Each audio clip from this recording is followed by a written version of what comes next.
नमस्कार, नमो नारायण भक्तों, स्वागत है आप सभी का। भक्तों, हम सभी चर्चा करेंगे कि संकट चतुर्थी कब है, किस दिन करना है संकट चतुर्थी का व्रत। 17 जनवरी को कि 18 जनवरी को, चंद्रोदय का समय क्या रहेगा, व्रत का पारण कैसे करना है, कैसे चंद्रमा को अर्घ्य देना है, सभी विस्तार पूर्वक हम सभी जानेंगे। भक्तों, सनातन धर्म में संकट चतुर्थी का जो व्रत है वह अत्यंत श्रेष्ठ बताया गया है। कलौ चंडी विनायकौ, कलयुग में भगवान गणेश जी की पूजा सभी प्रकार के शुभ और मंगल फल देने वाली है, सभी प्रकार के विघ्न बाधाओं को दूर करने वाली है और जीवन को निर्विघ्नता पूर्वक संचार करने वाली है। तो गणेश जी की पूजा बेहद फलदायी होती है। तो माघ मास के कृष्ण पक्ष में पड़ने वाली चतुर्थी को संकट चतुर्थी, तिलकुट चतुर्थी, तिल चौथ, संकटा चौथ आदि नामों से जानते हैं। यह संकट चतुर्थी का व्रत 17 जनवरी 2025 शुक्रवार को है।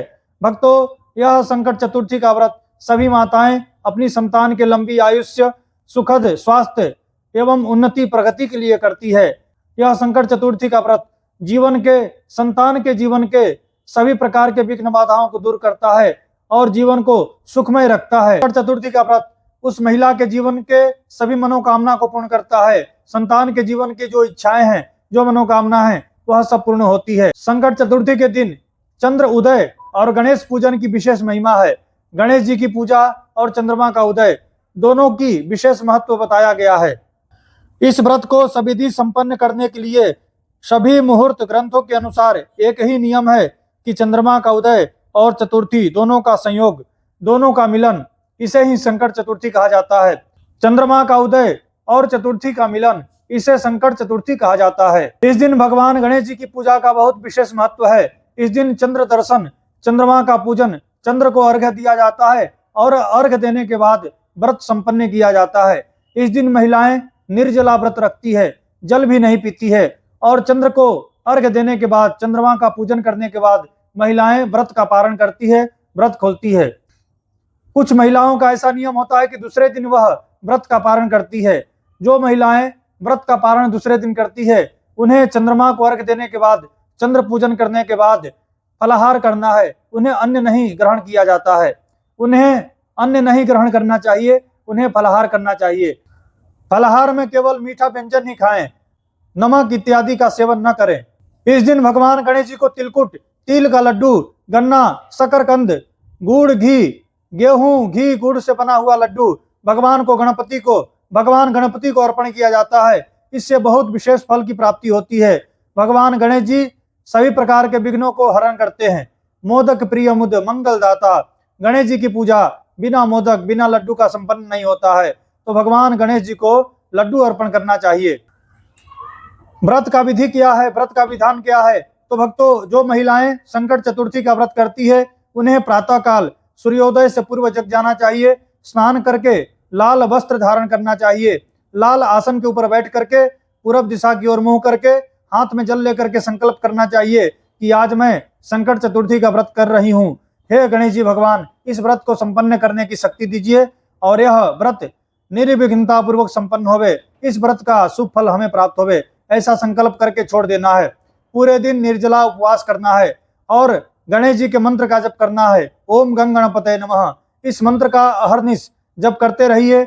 उसके बाद आप संकटनाशन गणेश स्तोत्र का पाठ कीजिए, गणपति अथर्वशीर्ष का पाठ कीजिए। इससे बेहद शुभ फल की प्राप्ति होती है। फिर प्रातः काल आपको गणेश जी का पूजन करना है। गणेश जी का पूजन कर लीजिए। फिर सायंकाल यानी 5:30 से 6:30 के बीच में आपको एक चौकी के ऊपर लाल वस्त्र बिछाना है, उसके ऊपर गेहूं रखना है, फिर गणेश जी की मूर्ति रखना है। गणेश जी का मूर्ति न हो तो फोटो भी रख सकते हैं। उसके बाद गंध, अक्षत, पुष्प इत्यादि से गणेश जी का पूजन करना है। धूप दीप नैवेद्य अर्पण करना है। नैवेद्य में मिठाई, मोदक, तिल का लड्डू, तिलकुट, शकरकंद, गन्ना इत्यादि अर्पण करना है और गणेश जी को दूर्वा चढ़ाना है, अबिल गुलाल कंकु चढ़ाना है, सिंदूर चढ़ाना है, एक नारियल गणेश जी के पास में रखना है। धूप दीप नैवेद्य अर्पण करने के बाद गणेश जी की आरती उतारनी है। आरती उतारने के बाद आपको मंत्र पुष्पांजलि अर्पण करना है और क्षमा याचना करना है। गणेश जी से प्रार्थना करना है कि इस पूजन में कोई अपराध है, गलती भूल हुआ हो तो क्षमा कीजिए। क्षमा याचना करके आसन के नीचे जल छोड़ करके उस जल को मस्तक से लगा लीजिए, फिर खड़े हो जाइए। भक्तों, यह संकट चतुर्थी का जो व्रत है, यह 17 जनवरी 2025 शुक्रवार को प्रातःकाल 4:06 पर चतुर्थी तिथि प्रारंभ हो रही है। 18 जनवरी 2025 शनिवार को प्रातःकाल 5:30 पर चतुर्थी तिथि समाप्त हो रही है। तो जो सूर्योदय व्यापिनी उदया तिथि के अनुसार निशा व्यापिनी चंद्रोदय व्यापिनी जो संकट चतुर्थी का व्रत है वह 17 जनवरी 2025 शुक्रवार को है। शुक्रवार को आपको संकट चतुर्थी का व्रत करना है। और जो चंद्रोदय का समय रहेगा वह समय सभी राज्यों में अलग अलग समय बताया गया है। जैसे किसी राज्य में 9:01, कहीं पर 9:05, कहीं पर 9:15, कहीं पर 9:20 और किसी राज्य में 9:33, किसी राज्य में 9:30 पर चंद्रोदय होगा। तो भक्तों, आप जहां भी रहते हैं उस राज्य के अनुसार चंद्रोदय का समय निश्चित होता है। चंद्रोदय का समय अमूमन 9:35 तक सभी राज्यों में प्राप्त हो जाएगा। तो 9:35 तक आपको चंद्रमा को अर्घ्य देना है। गाय का कच्चा दूध में थोड़ा सा चावल डालिए और चंद्रमा को देखते हुए 3 बार ओम चंद्रमसे नमः इदम अर्घ्य तत्तम नमः ऐसा बोलते हुए 3 बार अर्घ्य देना है। और चंद्रमा की प्रदक्षिणा कर लेनी है, चंद्र का दर्शन करना है। एक चंदन चावल वाला फूल चंद्रमा का ध्यान करते हुए चंद्र को देखते हुए सामने रख देना है। चंद्रमा को नमस्कार प्रणाम कर लेना है। हो सके तो एक खीर का प्रसाद भी चंद्रमा को अर्पण कर सकती हैं, भोग लगा सकती हैं। भक्तों, यह था संकट चतुर्थी का व्रत का वीडियो। आपको अच्छा लगा हो तो इसे लाइक कीजिएगा। चैनल पर नए हैं तो इसे सब्सक्राइब कर लीजिएगा।